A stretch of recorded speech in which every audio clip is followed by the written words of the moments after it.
Meus queridos, houve uma falhazinha aí. Meus queridos, nesta manhã de terça-feira, quero continuar falando sobre a grande tribulação, especialmente na questão da aparição ou manifestação do anticristo, daquilo que Paulo nos revela lá em Tessalonicenses, 2 Tessalonicenses, o aparecimento do iníquo, do homem do pecado. Então Paulo estava falando aos crentes a respeito da volta de Jesus Cristo. Hoje acontece em muitas igrejas aí, irmãos que já não acreditam mais na volta de Jesus. Jesus Cristo já veio, a sua volta ou a sua vinda é espiritual, ele vem e nos enche. Mas acontece que os irmãos esquecem de que o Espírito Santo de Deus foi derramado na terra, em toda a carne. Cumpriu-se a profecia de Joel, quando Deus disse que derramaria do seu Espírito em toda a carne. E lá no Evangelho de Lucas nós vamos constatar Jesus Cristo dizendo: olha, se vocês que são maus sabeis dar bons presentes aos vossos filhos, quanto mais o Pai Celestial dará o Espírito Santo àqueles que lhe pedirem.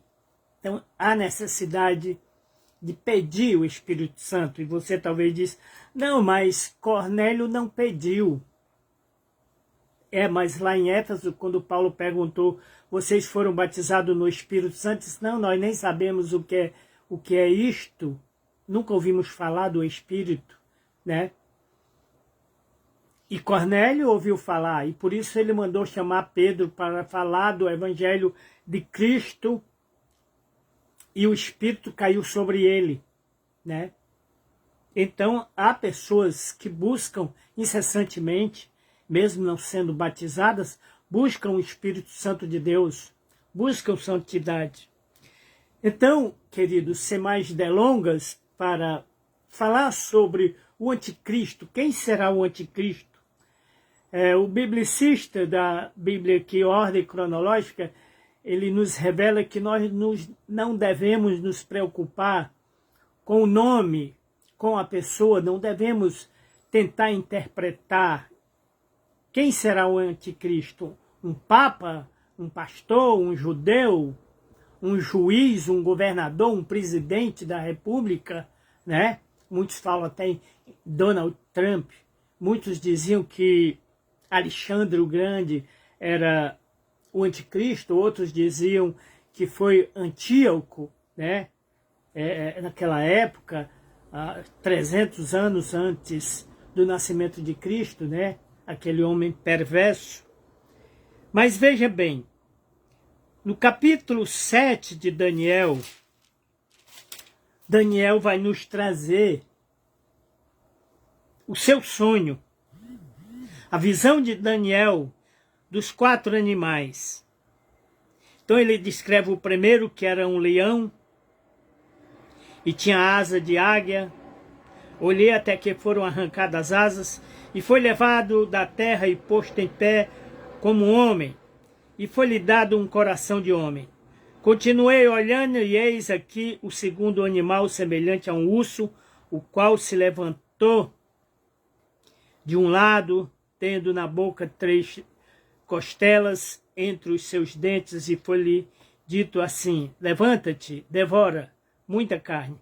Depois disso eu continuei olhando, e eis aqui outro animal semelhante a um leopardo. Tinha 4 asas de ave nas suas costas. Tinha também tinha esse animal 4 cabeças, e foi-lhe dado domínio. Depois disso eu continuei olhando nas visões da noite, e eis que o 4º animal terrível, espantoso, muito forte, o qual tinha dentes grandes de ferro, ele devorava e fazia em pedaços e pisava aos pés, né, todo aquele se sobejava. Era diferente de todos os animais que apareceram antes dele, e tinha 10 pontas. Estando eu considerando as pontas, eis que entre elas subiu uma outra ponta pequena, diante da qual 3 pontas primeiras foram arrancadas. E eis que nessa ponta havia olhos, como olhos de homem, e uma boca que falava grandiosamente, e continuei olhando até que foram postos uns tronos, e um ancião de dias se assentou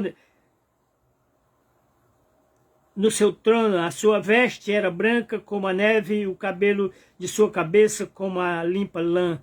O seu trono chamas de fogo, e as rodas dele fogo ardente. Me desculpe a vontade de espirrar, né? No verso 12, Daniel diz assim: quanto aos outros animais, foi-lhes tirado o domínio. Todavia foi-lhes dada prolongação de vida até certo espaço de tempo. Eu estava olhando nas minhas visões da noite, e eis que vinha nas nuvens do céu um como filho do homem, e dirigiu-se aos anciãos de dias, e fizeram chegar até ele, e foi-lhe dado domínio e honra, o reino, para que todos os povos, nações, línguas servissem. Eu estou lendo Daniel 7. A partir do verso 15 ele diz: quanto a mim, Daniel, o meu espírito ficou abatido dentro do meu corpo, e as visões da minha cabeça me espantavam. Aquilo que Paulo disse que teve visões, e que não é lícito contar ao homem coisas que Deus nos mostra, irmão. Não devemos nos preocupar em mostrar aos homens, em falar para os homens, porque são coisas de Deus. Então ele nos mostra para que possamos estar firmes, continuarmos firmes na fé. Porque se falarmos, os homens não vão acreditar, né?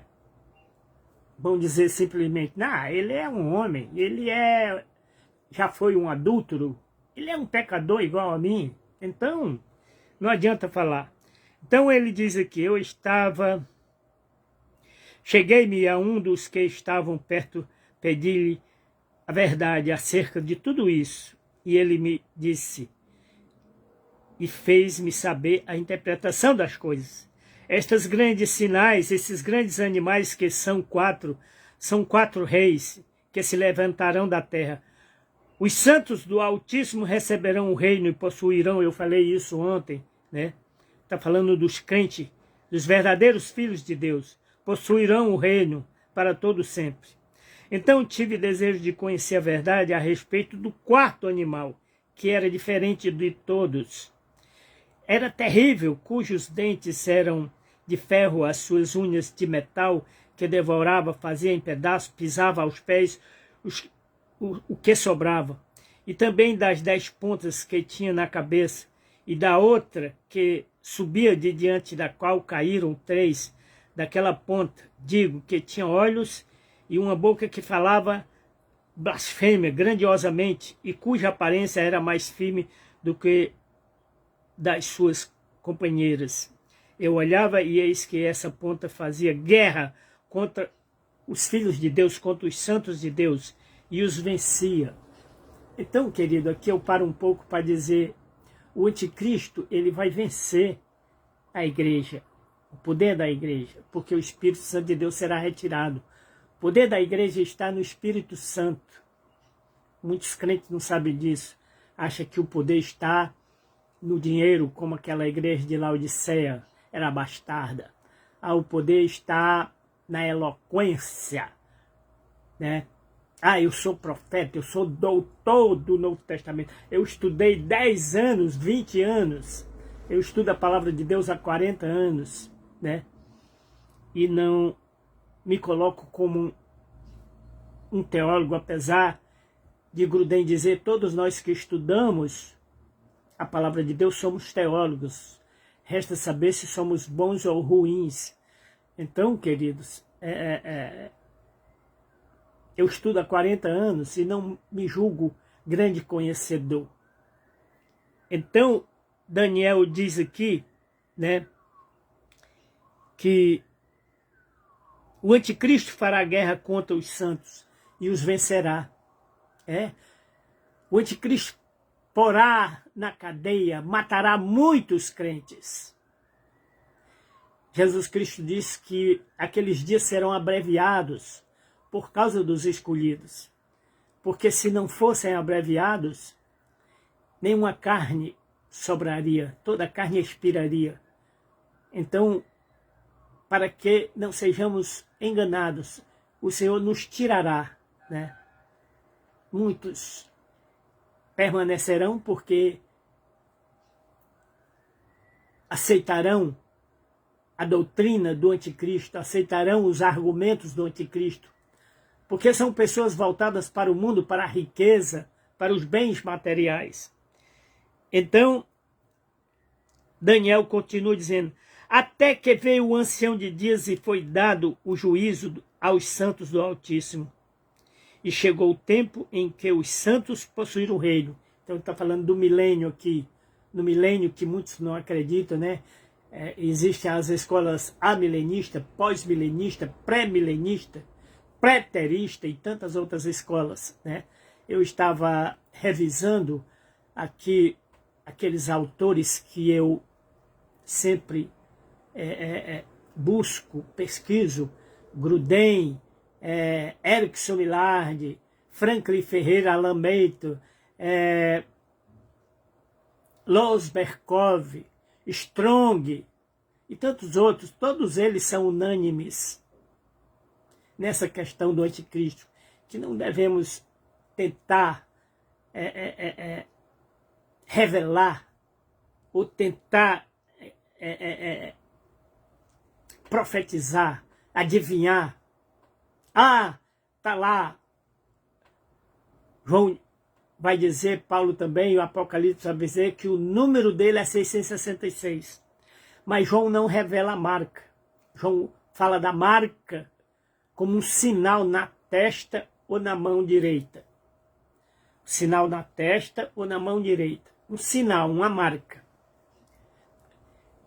E ele diz, cujo número é 66. 666. 666. 666. Então João não revela a marca, o sinal. João revela o número dele, né? Mas a marca nós vamos saber. Então Daniel diz aqui que os santos do Altíssimo possuirão o reino, né?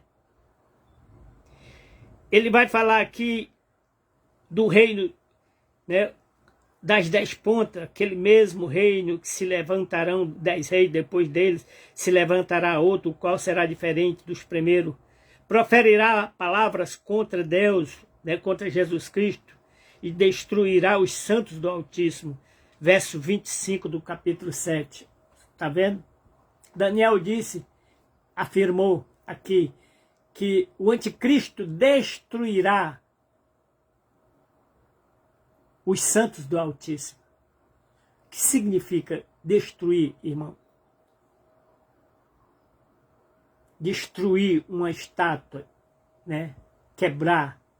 Então, o anticristo matará a muitos cristãos, colocará nas prisões, né? Porque aqueles que são fiéis, verdadeiros, jamais negarão o nome do Senhor Jesus, né? Como João Batista, que eu falei ontem, jamais negará o nome de Jesus Cristo. Como Pedro, como João, como Paulo, né? Como Estevão, jamais negará. Então, veja bem, ele diz aqui, este homem, ou esta besta, proferirá blasfêmia e destruirá os santos. Ele vai mudar os tempos, ele cuidará em mudar os tempos e a lei. Nós já temos isso, já podemos constatar mudanças de lei. A nossa Constituição Federal, ela não está sendo mais respeitada. As leis foram mudadas.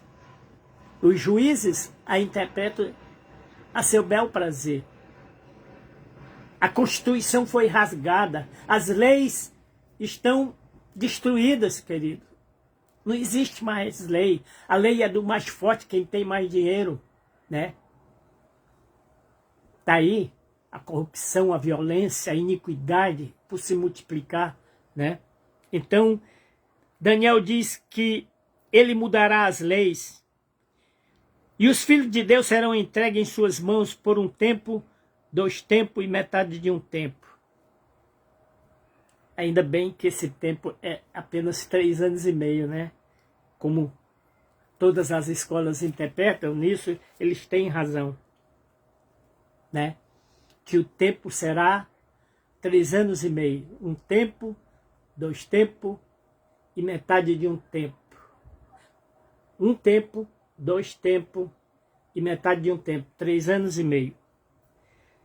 Mas eu quero trazer para você a visão de Paulo. Veja que Daniel, naquela época, profetizou mais ou menos no ano 600 antes de Cristo, 598 antes de Cristo. Daniel já teve as visões do que ia acontecer, do nascimento de Jesus Cristo, né? Da perseguição do anticristo, dos governos aos filhos de Deus, à igreja, né? E Paulo, então, quando ele vai falar deste homem do pecado, deste homem da iniquidade, primeiro Paulo vai nos trazer a questão da volta de Cristo. Porque muitos estavam sendo enganados. Ah, Jesus já veio. Igual eu já conversei com irmãos em Boviais, que eles disseram, Cristo já veio, meu irmão. Cristo não virá visivelmente, o meu olho não verá, como a Bíblia diz, a Bíblia está mentindo, né? João está mentindo quando diz, e nós o veremos face a face, porque seremos como ele é, nos abraçaremos, né? Apocalipse está mentindo porque disse que até aqueles que o trespassaram o verão, né? Constatarão as cicatrizes em sua mão. Isso me faz lembrar daquele hino de Eula Paula. Cicatrizes que provam o quanto ele deu a sua vida por mim. Então, um hino muito bonito de Eula Paula, que a irmã Elci cantava, a irmã Leolina cantava, e hoje ninguém escuta pessoas cantar este hino. Eu coloquei muito no programa da Rádio Asa Branca, Encontro com Deus. Eu fiz esse programa durante 6 meses, em 1988, quando cheguei a Boa Viagem. Então, sempre colocava este hino de Eula Paula, cicatrizes que provam o quanto ele sofreu, mãos furadas, marcadas pelo amor, pela dor, mãos que transformaram, que curaram, mãos que ressuscitaram, né? Glória a Deus por isso. Então todos o verão, as cicatrizes do Senhor Jesus. E muitos crentes, alguns já dizem, não, isso aí é passado, isso aí não vai acontecer. Mas eu creio firmemente, continuo firme. Então Paulo, quando percebeu que os crentes estavam perdendo a sua fé na volta de Cristo, ele vai dizer assim, 2 Tessalonicenses 2, irmão, ele vai dizer assim, olha, ora, irmãos, rogo-vos pela vinda de nosso Senhor Jesus Cristo. Paulo está dizendo, nós devemos rogar, Maranata, Jesus, Maranata, Jesus. Maranata quer dizer, vem Senhor Jesus, vem Senhor. Então, Maranata, Jesus, ele diz, rogo pela vinda do nosso Senhor Jesus Cristo para a nossa reunião com ele, né? E rogo que vocês não demoveis facilmente do vosso entendimento, nem vos perturbeis que é por epístola ou por espírito, através de palavra, né? como de nós, como se o dia do Senhor Jesus Cristo já estivesse perto. Então Paulo diz, não está perto ainda. Paulo está dizendo aqui que ainda estava longe. O que já aconteceu. Ninguém de maneira nenhuma vos engane, porque não será assim, sem que antes venha a apostasia e se manifeste, ou seja, revelado o homem do pecado, o filho da perdição, o anticristo, filho da perdição, o homem do pecado, o homem da iniquidade, né? Aquilo que Daniel disse, ele mudará as leis, ele será injusto, ele será um ditador, ele será um homem, né? Ele será um homem. Então Paulo diz, o qual se opõe e levanta contra tudo que se chama Deus, ou se adora, de sorte que ele se assentará como Deus no templo de Deus, querendo parecer Deus. Irmão, muitos acham que Paulo está dizendo que Satanás vai se assentar no templo de Deus. Mas templo aqui significa... Paulo diz, vós sois o templo do Espírito Santo. Nós somos o templo de Deus, o templo do Espírito Santo. Portanto, devemos nos santificar, nos consagrar a Ele. Então, quando Paulo está dizendo que o anticristo se assentará no templo de Deus, ele está dizendo que o anticristo vai entrar no coração dos perversos, dos incrédulos. Como ele vai dizer que o Deus deste século cegou o entendimento dos incrédulos. Então, o anticristo, ele vai se assentar como Deus. Como muitos têm se assentado nos corações, querido. Nós vemos aí romarias para Canidé, para Juazeiro.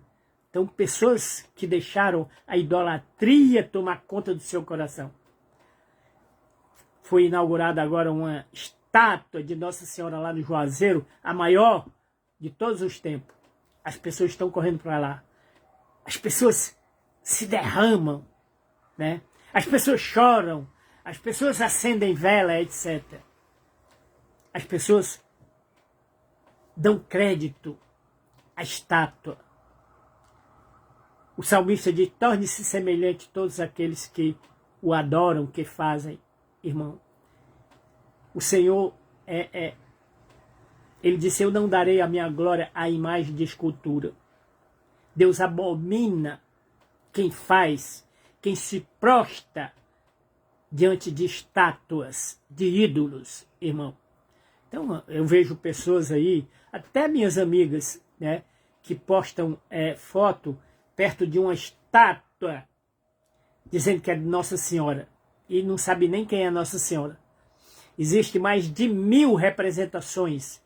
Nossa Senhora Aparecida, Iansã, Nossa Senhora do Perpétuo Socorro, Nossa Senhora de Fátima, Nossa Senhora do Bom Parto, Nossa Senhora dos Navegantes, e aí vai, né? São mais de 1000 representações. Um ídolo, querido. Mas as pessoas se prostram, né? Eu já ouvi de uma amiga que diz que jamais ninguém vai remover do seu coração a fé que ela tem em Nossa Senhora. Ela tem certeza que Nossa Senhora vai salvá-la, que Nossa Senhora vai levá-la para o céu. Então ela esquece do que Jesus Cristo fez, do que Jesus Cristo é, o Filho de Deus, Espírito vivificante, diz o apóstolo Paulo. Porque se tendes em vós o Espírito daquele que ressuscitou Jesus Cristo dos mortos, este mesmo Espírito vivificará os vossos corpos mortais, afirma o apóstolo Paulo. Há um só Deus e Pai, e um só mediador entre Deus e os homens, Jesus Cristo, homem. Jesus Cristo é Deus, homem. É Deus encarnado. É Deus em carne e osso. É a expressão exata do ser de Deus. É a humanidade de Deus. Nós somos partículas de Deus. Nós somos não somente criaturas de Deus como os animais. Nós somos semelhança de Deus. Semelhança quer dizer substância, essência de Deus. Zacarias 1. É Deus quem cria o espírito do homem dentro dele. Então somos um espírito dentro de um corpo. Somos espírito criados, feitos por Deus. Sabemos de onde vemos e para onde vamos. Para onde vamos?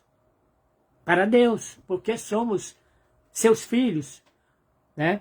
Então o apóstolo diz aqui que o anticristo se levanta contra aquilo que se chama Deus, de modo que ele vai se assentar no templo de Deus, ou seja, no coração dos incrédulos, dos perversos, né, dos idólatras. Então ele vai se assentar no meu não, no meu coração não, no coração daquele quem não acredita em Jesus Cristo, quem não toma posse da promessa de Cristo. Eu vou, mas volto, e eu estarei convosco todos os dias. Jesus Cristo disse, eu estarei convosco todos os dias, querido.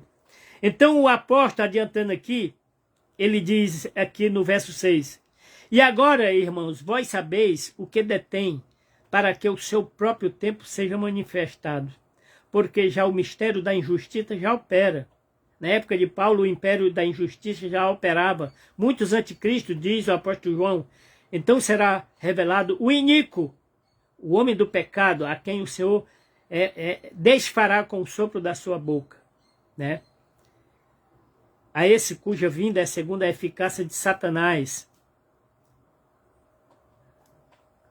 Por isso Deus enviará a operação do erro para que aqueles que hoje não acreditam, para que eles, né, para que creiam a mentira, para que creiam na mentira. Então muitos vão crer na mentira de Satanás. Apocalipse vai dizer que ele vai fazer uma estátua, né, de si mesmo e vai dar vida a esta estátua, né? Paulo diz que Satanás tem muito poder. Ele pode se transformar num anjo de luz, né? E enganar a muitos. Então Paulo diz aqui, Cristo vai voltar, não sabemos quando, o dia, a hora, mas primeiro vem a apostasia, o homem da iniquidade, o homem do pecado, a mentira, a injustiça, já opera, as leis já foram mudadas, irmão, não existe mais lei, não existe mais Constituição. Quem manda no país, eu nem vou dizer o nome, mas é um juiz, ele manda prender e manda soltar, manda matar. Hoje eu ouvia um cidadão dizer assim, acho que é o Alan dos Santos, ele disse, olha, quem tem o poder de matar não é o ministro tal, mas é fulano de tal, o presidente da República é que manda matar. O Fórum de São Paulo é que manda matar, né? Quem manda matar de dentro das cadeias? Marcola, Fernandinho Beiramar, ele dá ordem para matar e os homens obedecem e matam, né? Então, Paulo diz aqui que esse anticristo é um homem e ele virá com todo o engano, com toda a injustiça, né? Para aqueles que perecem, que não acreditam e que não receberam a verdade de Deus com amor para se salvarem. Será que você entende isso? Muitos, como eu acabei de dizer, preferem acreditar na Nossa Senhora do que acreditar na palavra de Jesus Cristo. Eu sou a videira verdadeira, eu sou o pão da vida, eu tenho vida em mim mesmo e dou a quem eu quero. Eu e o Pai somos um. Jesus Cristo chega a dizer aos discípulos, se vocês me conhecessem, vocês conheceriam o Pai, vocês conheceriam Deus, mas vocês não conhecem, né? Então muitos não recebem a verdade de Deus com amor. Muitos lêem a Bíblia 40, 50 vezes, como eu escuto falar. Pessoas que têm a Bíblia como um livro, vamos dizer assim, esotérico, né? Coloca lá em cima da estante e abre no Salmo 191. Eu vou ler um salmo hoje para a vida. Pessoas que têm a Bíblia como um amuleto. Irmão, isso aqui que eu estou usando não é um amuleto. Isso aqui é uma prova. Isso aqui é um sinal só. eu fui desafiado. Eu tinha vergonha de usar um crucifixo, porque eu dizia, isso é coisa de católico. Mas o Espírito me mostrou o verdadeiro significado da cruz. Como Paulo diz, é vergonha para os judeus e loucura para os gentios. Mas para mim, é a graça, é o perdão, é vida. Foi lá na cruz que o Senhor Jesus Cristo deu a sua vida, ele não está mais aqui. Você vê que aqui não tem figura nenhuma. A cruz é um símbolo, é um sinal de obediência, de reconhecimento do perdão de Deus, da misericórdia de Deus. Porque a cruz é um sinal de maldição, querido. E foi aqui na cruz, naquela cruz, que Jesus Cristo se fez maldição por mim, por você, e morreu. Ele se fez maldição por mim. Ele absolveu todos os meus pecados. Por isso ele gritou lá na cruz, Deus meu, por que me desamparaste? Eu compreendo verdadeiramente as palavras de Jesus, porque ali ele carregava o pecado de todo mundo, de todo aquele que crê. Como diz Isaías, o castigo que nos traz a paz estava sobre os seus ombros, e pelas suas pisaduras fomos sarados. Ele levou a iniquidade de nós todos, colocou lá na cruz, querido. Ele colocou a nossa iniquidade na cruz. Então é apenas um símbolo que eu fui desafiado a usar para não ter vergonha da cruz, como o poeta diz. Sim, eu sempre amarei esta cruz, pois foi nela que Jesus deu a vida por mim, né? Ele diz, tem a cruz para mim atrativo sem fim. Sim, eu vou carregar ela até a morte, pois um dia no lugar de uma cruz, a coroa Jesus me dará, né? Então Paulo diz aqui que o anticristo vai assentar no corações daquelas pessoas que não receberam o evangelho com amor, que leem a Bíblia, que conhecem a Bíblia, que sabe até de cor e salteado, tem aparência de piedoso, mas nega o verdadeiro, né? Então ele diz aqui, essas pessoas não receberam o evangelho, a verdade de Deus com amor para se salvar. Por isso Deus enviará a operação do erro, para que sejam julgados todos aqueles que não creram na verdade de Deus. Antes tiveram o seu prazer no pecado, na iniquidade, na idolatria, né? E querido, Paulo, em 2 Timóteo, ele vai dizer que os homens, nos últimos dias, serão egoístas, amantes dos prazeres e das riquezas, né? Serão amantes de si mesmos mais do que de Deus, né? Então, pessoas... Outro dia eu estava ali no terminal e uma mulher com um cachorrinho, abraçado o cachorrinho, sabe? E a outra diz assim, olha, tá vendo que eu não faço isso? Coloco um cachorro para dormir, um porco. O amor das pessoas é por animais, não é mais por Deus, não é pela palavra de Deus. Por último, querido, para falar sobre essa questão do anticristo, eu quero trazer a visão de João em Apocalipse, né? Quando Deus dá a visão do anticristo. Você vê que Daniel vê o anticristo como uma ponta, como um rei, como um homem, né? Que matará e vencerá os santos do Altíssimo. Ele vencerá o poder da igreja. Porque a igreja, eu até estava lendo, quando aqui, ver se eu consigo trazer de volta aqui, querido, essa questão do anticristo, quando o biblicista diz que há 3 possibilidades. Quando Paulo diz que há um restringidor. Para mim é o Espírito Santo, que é o poder da igreja.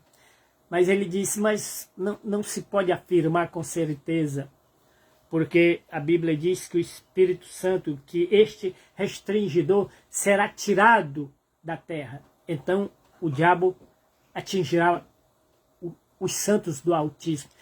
Ele vencerá a igreja. Então ele diz assim, hoje nós temos as leis. Os deputados federais criaram leis para barrar ou para diminuir o crime, a violência. Por exemplo, a lei do feminicídio, a lei Maria da Penha e outras leis. Hoje, por exemplo, se um homem passar a mão na bunda de uma mulher, é estupro de vulnerável, ele é preso, mas logo é solto. E eu te pergunto, essas leis que inventaram, que criaram, restringiram a violência, a mortandade? Negativo. Fez só aumentar, querido. A violência, o estupro, né? Essa questão do homem matar a mulher porque a mulher não quer mais ele. O namorado matar a mulher covardemente, agredir a mulher porque ela não quer mais ele. A mulher namorou com ele, olha, eu não quero mais. Vamos terminar, ele não aceita. Então ele mata a mulher. Então as leis não é nenhum restringidor do mal. Pelo contrário, as leis aumentaram a violência, querido. Essas leis são leis eleitoreiras, né? São leis que os deputados, que a Dilma fez para ganhar voto, a lei do feminicídio. Dizer, a lei Maria da Penha é um sucesso. Sabe a lei que é um sucesso hoje? É a lei da questão da pensão. O cara que está devendo pensão para sua esposa, para sua ex-mulher ou para os seus filhos, ele é preso imediatamente. O juiz manda prender e ele só é solto quando ele paga a pensão. É a única lei que está funcionando no país, pelo menos é isto que eu vejo. A única lei que funciona hoje é esta lei da pensão. Então eu vejo aí jogadores, pessoas importantes que são presas porque estão devendo pensão para as suas ex-mulheres, para os seus filhos, né? Então não paga a pensão, não. Não paga, deixe de pagar a pensão para ver se você não é preso imediatamente. Você é preso, colocado no chilindró e só sai dali quando você pagar. Agora, traficar, matar, sequestrar, estuprar, a pessoa vai lá e paga. Essa questão de pessoas que, receptadores, esses homens que compram o roubo, são chamados de receptadores. Não existe lei para eles. Eles são pegos, vão na audiência de custódia e pagam lá 3.500 e saem. A lei não restringe. Por exemplo, câmeras. A pessoa enche a casa de câmera, enche o condomínio de câmera e acha que vai diminuir a criminalidade, a violência. Não. Apenas vai registrar, querido. As câmeras não inibem mais os ladrões, os traficantes. Não, câmera, o cara acha bom, ele sorria, você está sendo filmado. Então, as câmeras, não adianta fazer nada. As câmeras que se danem. Então, apenas elas registram. E depois a polícia sabe quem é, quem foi, que hora foi. Mas o cara já se mandou. Então, câmera, leis não restringem. O segundo restringidor que muitos biblicistas e teólogos dizem é a questão dos governos. Se os nossos governantes fossem crentes, né? Vamos dizer assim, olha, nós devíamos escolher um governador crente. Nós devíamos escolher um presidente que fosse crente. Ah, nós devíamos escolher um prefeito que fosse crente. Não resolve, querido. Não resolve. Nós vemos pastores que foram eleitos deputados, senadores, e se corromperam, são corruptos. São pessoas mentirosas, falsas, pessoas avarentas, pessoas que amam o dinheiro, pessoas que usam a Bíblia ou usam o cargo de pastor para ganhar votos e depois vai praticar iniquidade, vai praticar um pecado, injustiça, porque ele quer ganhar dinheiro, né? Eu ouvi de muitas pessoas que dizem assim, o crente fulano de tal, ou crente veaco, mentiroso, ele comprou os votos e quando a pessoa vai lá, rapaz, eu estou precisando de um carro, rapaz, minha esposa está doente, tem que levar, e ele, rapaz, eu comprei seu voto, não estou devendo nada a você, eu comprei seu voto. Você acha que uma pessoa dessa tem a aprovação de Deus? Você acha que um crente desse tem a aprovação de Deus? Um certo homem, uma vez aqui, eu fui na concessionária e então ele estava ouvindo um programa, né, de músicas gospel, evangélicas. Eu disse, você é crente? Ele disse, rapaz, crente até o diabo é. Porque a Bíblia diz isso. Até o diabo é crente. Até o diabo crê em Deus e treme de medo, irmão. Ah, eu sou crente. Oh, me aluga sua casa, eu sou crente. Ah, venda fiado para mim, eu sou crente. Sabe, as pessoas usam o nome de crente para cometer crimes, para cometer falsidade, mentiras, para enganar os outros, querido. Crentes velhacos. Então, o primeiro restringidor às leis, não restringe. O segundo restringidor, governadores, governantes, também não restringe. Porque se um governador, se um presidente tentar fazer, por exemplo, olha o que o governador do Rio de Janeiro fez. Atacou lá os morros, matou 117 bandidos.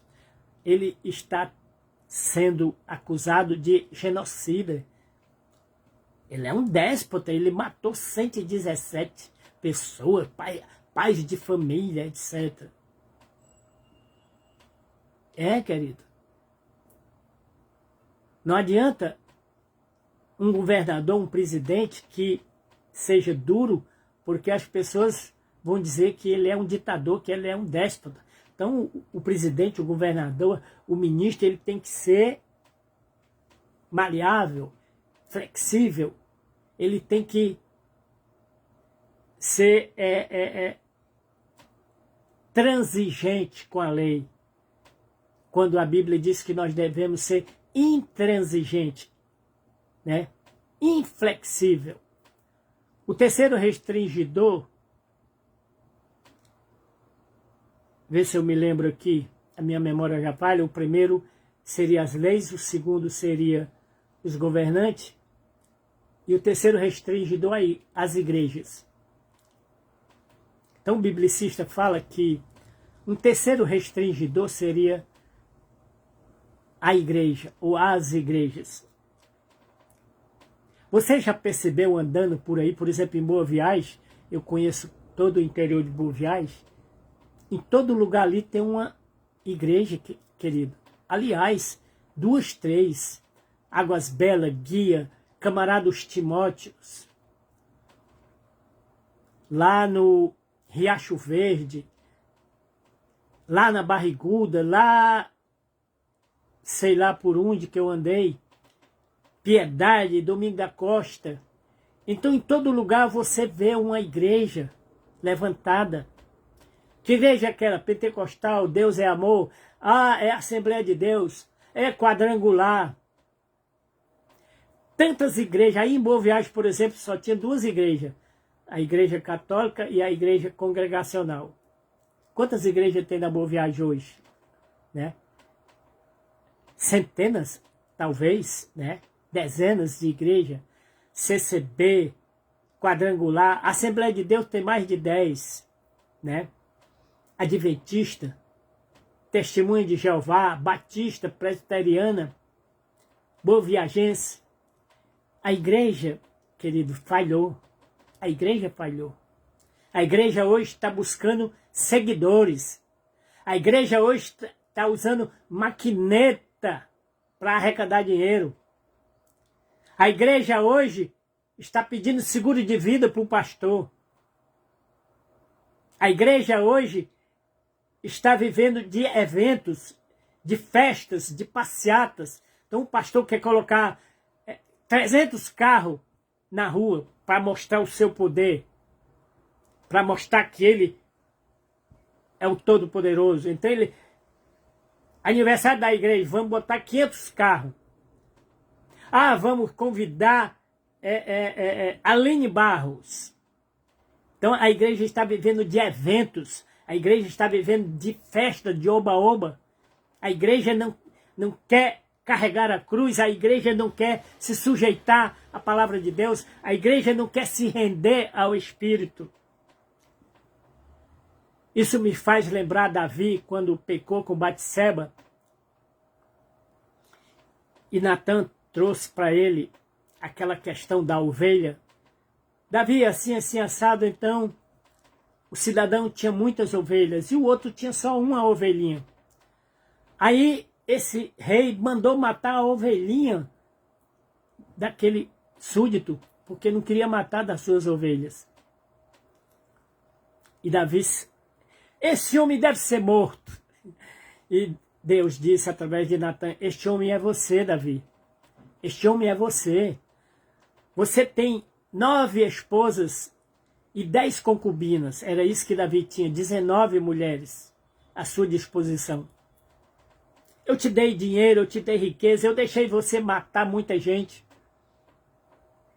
E se você quisesse outra mulher, era só me pedir. Mas você tomou a esposa de Urias, meu servo, e ainda mandou matar ele, Davi. Você mandou matar Urias para ficar com a esposa dele, Davi.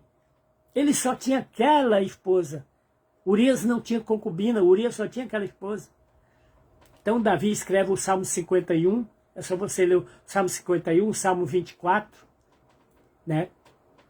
Salmo 27. E Davi, então, Deus diz a ele, olha, o filho que você teve com Batseba vai morrer. Eu vou matar ele. Eu vou tirar ele de você por causa do teu pecado. Eu não vou te matar. Eu vou matar o teu filho, o inocente. Um inocente, talvez tivesse 2 anos de idade, 3 anos de idade. É mais ou menos isso que os biblicistas dizem. Talvez o filho que Davi teve com Batseba tivesse 3 anos de idade. E Deus disse, eu vou matar ele. E Davi então entra nos seus aposentos, se veste de saco, se cobre de cinza e passa 7 dias jejuando e orando para que Deus tenha misericórdia, para que Deus não mate o filho. Mas aquilo que Deus disse que faria, ele fará. Como diz a Bíblia, Deus não é homem para mentir, e nem filho de homem para que se arrependa. Aquilo que ele falou, ele fará. E aquilo que ele prometeu, ele dará. Então Deus disse a Davi que ia matar o filho e matou. E depois de 7 dias que Davi viu que todo mundo chorava, Davi se levantou, tomou banho, se vestiu, se perfumou e pediu comida. E os seus súditos disseram, mas Davi, teu filho acabou de morrer. E ele disse, olha, enquanto ele vivia, eu orei, eu intercedi por ele. Enquanto ele estava vivo, eu me arrependi, pedi a Deus para não matar ele. Mas Deus levou. E agora, ele não voltará para mim, mas eu irei a ele. Eu irei a ele. Então veja que Davi reconhece, se rende ao Senhor. Ele se sujeita a Deus, ao Espírito. É o que muitos crentes hoje não fazem, querido. Leem a Bíblia, recitam a Bíblia de cor e salteado, mas não praticam. Tiago diz, aquele que sabe que tem que fazer o bem e não faz, peca, meu querido. Então, voltando aqui para Apocalipse, nessa questão do homem do pecado, João vai ter esta visão aqui em Apocalipse, capítulo 17, da grande prostituta. Em Apocalipse 13 também, João vai falar deste homem do pecado, a besta que emerge do mar, ou a besta que sobe da terra. Tudo são referência a anticristo, né? Mas eu quero trazer especialmente, querido, o que o biblicista traz aqui. Eu não vou ler o texto para você.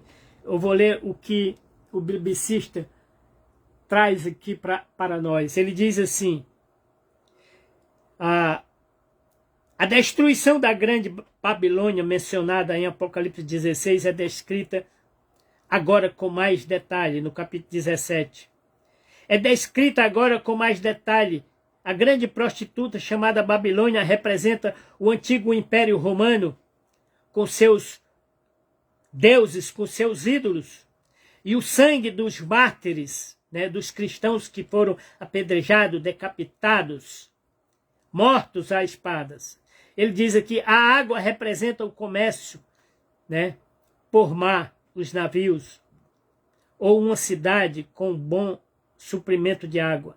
A grande prostituta representa a sedução do sistema governamental, que usa meios imorais para conseguir seu lazer, sua riqueza, seu prazer, a sua prosperidade, vantagens econômicas. Então, Babilônia é um sistema, a grande Babilônia é um sistema econômico governamental. Então, o sistema econômico financeiro hoje é uma vergonha. Olha esse roubo aí do INSS. 7 bilhões de reais foram tirados dos aposentados. Quem recebeu? Careca do INSS, a sobrinha da Gleisi Hoffmann, ela própria. Muitos deputados e senadores receberam dinheiro, né? Muito dinheiro do INSS. Coisa medonha, né? A corrupção medonha. Então, essa é a prostituta. Ele diz, a igreja é a esposa de Cristo. Então, veja que João se refere aqui à igreja como esposa, não é noiva. Porque a noiva, querido, muitos confundem, a igreja é a noiva de Cristo. Não, a igreja não é noiva de Cristo. O que a palavra de Deus nos traz aqui, lá em Efésios 2, que Cristo amou a sua igreja e que se entregou por ela para purificá-la com o seu sangue e apresentar a ele mesmo como uma noiva, como uma virgem. Então ela não é a noiva, mas essa expressão como uma virgem. Ela será apresentada como uma virgem. Cristo morreu pela sua igreja que estava destruída, caída em adultério, caída em idolatria, em feitiçaria. E Cristo a purificou com o seu sangue para que ela seja apresentada a ele como uma noiva. Então, a expressão como uma noiva não quer dizer que ela é noiva. Ela é uma esposa que prostituiu-se, né? Que se sujou e que Cristo teve que dar a sua própria vida, derramando o seu próprio sangue para a purificá-la. Então ela é a esposa. Então diz ele que a igreja é a esposa. Ela agora é purificada pelo sangue de Cristo, Apocalipse 19. Né?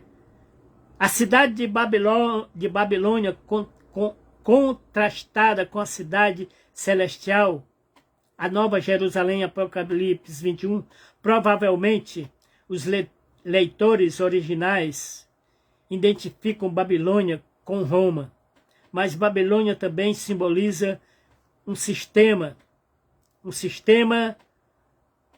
financeiro, um sistema econômico corrupto, né? Hostil. O anjo que levou João ao deserto para ver essa prostituta, a realidade, a besta de cor escarlata é o dragão de Apocalipse 12, ou o animal que sobe do mar, descrito em Apocalipse 13. Às vezes podemos obter uma visão clara da realidade apenas quando nós estamos nos santificando nos retiros espirituais, né? Ele diz aqui, quando nos afastamos das coisas do mundo, né? Das coisas dia a dia, né? Então, quando entramos em consagração, em oração, né? Jejum e oração, aí tudo isso nos ajuda a nos isolar desta influência do mal, da influência do sistema econômico financeiro. Aquilo que muitos pastores, muitos crentes se deixaram influenciar pelo esquema do mundo. Ah, mas todo mundo faz isso, eu também faço. Todo mundo mente, todo mundo engana o governo, todo mundo sonega imposto, eu também vou sonegar.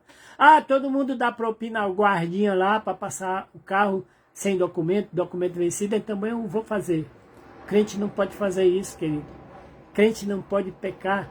Hebreus vai dizer, o crente que provou do Espírito Santo e que conhece a verdade, se ele continuar pecando, já não resta sacrifício pelo seu pecado, mas uma expectativa horrível de condenação.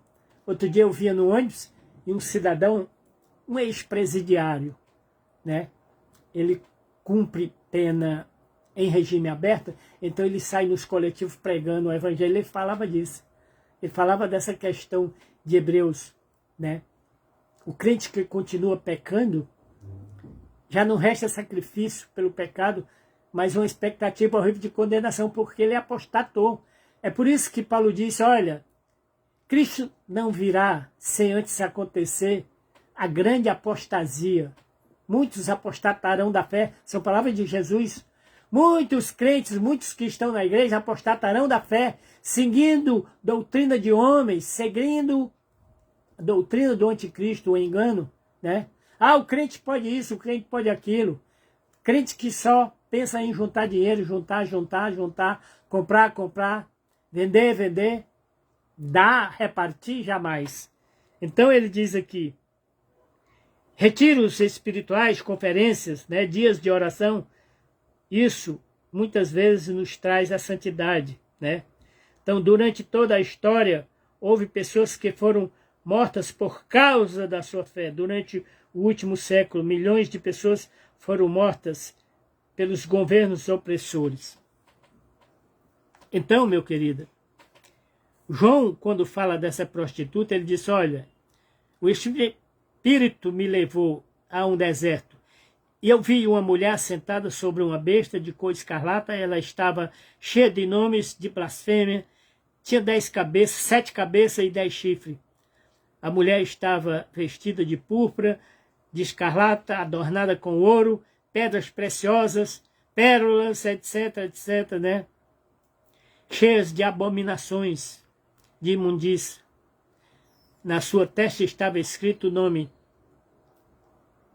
Mistério, a Grande Babilônia, a mãe da prostituição. E vi que a mulher estava embriagada do sangue dos santos, o sangue das testemunhas. Depois ele vai revelar essa questão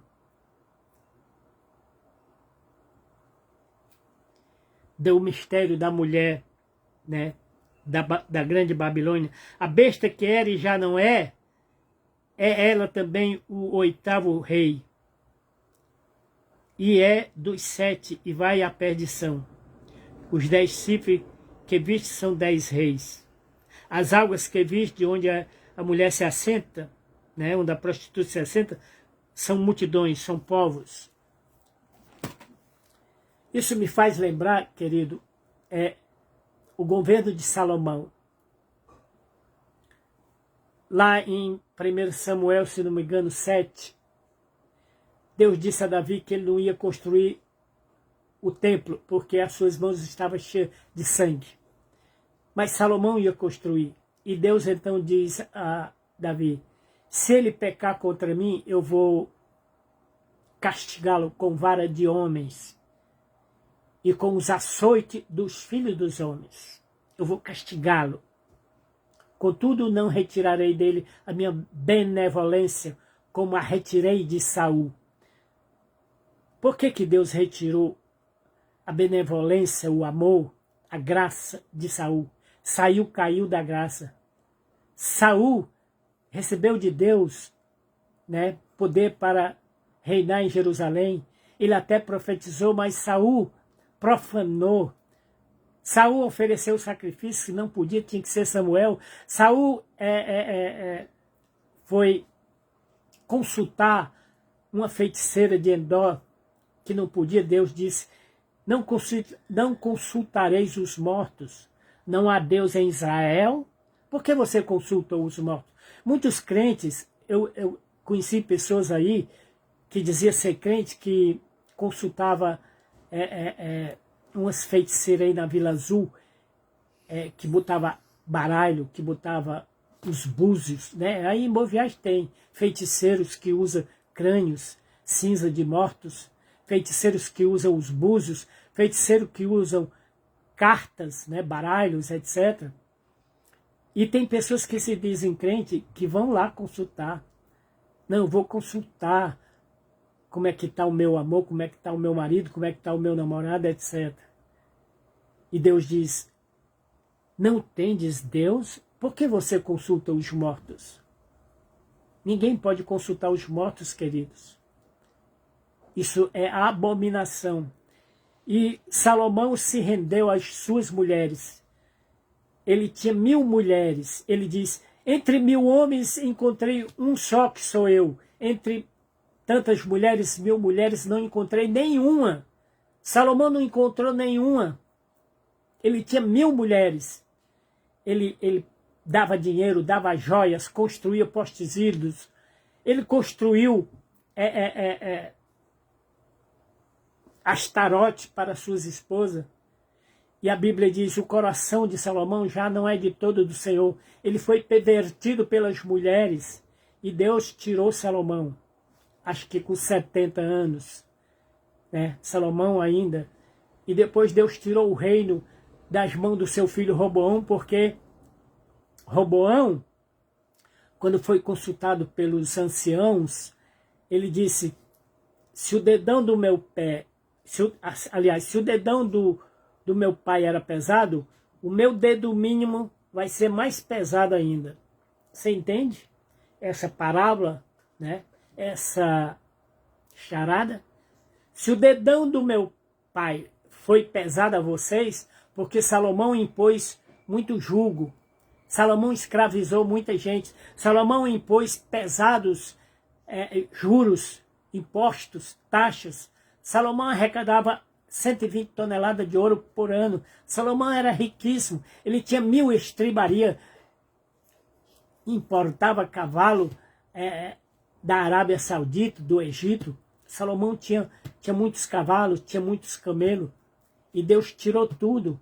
Tirou toda a riqueza de Salomão, porque a riqueza o traiu. As mulheres o perverteram. Que vergonha, querido. Muitos crentes querem ficar ricos, abastardos, né? Acham que isso é bênção de Deus. Talvez seja bênção de Deus se você souber usar, se você souber repartir como Deus, como Jesus disse àquele jovem. Vai, vende o que tu tens, dá aos pobres. Depois vem, segue-me, eu te darei um tesouro no céu. Né? Então, a riqueza adquirida com trabalho, com suor, ela tem que ser repartida. Porque o crente que fica rico demais, ele fica avarento. E a avareza, por sua extensão, traz a mesquinhez, a pandurice. O crente fica avarento, fica pão duro, né? Junta. E aí, como Jesus disse àquele homem rico, e o que tu tens? Hoje à noite pedirão a tua alma. E o que tu tens? Para quem tu darás? Eu vou deixar para os meus filhos, eu vou deixar para os meus filhos, vou deixar para os meus netos. Senhor, tem misericórdia de nós, Senhor. Volta logo, Jesus. Maranata, Jesus. Vem confortar os corações. Enche-os com a tua presença, Espírito Santo. Dá entendimento na tua palavra. Então que Deus te abençoe, querido. Amém? E não esqueça de visitar o meu canal lá no YouTube. Me dê essa força, eu estou precisando de 40 pessoas. Precisava de 50, já tenho 11. Então já tenho 11 pessoas inscritas no meu canal. E preciso de mais 40. Se inscreva lá no canal, querido. Assista um pedaço dos meus sermões, das minhas pregações. É a palavra de Deus que prego, né? Que Deus te abençoe.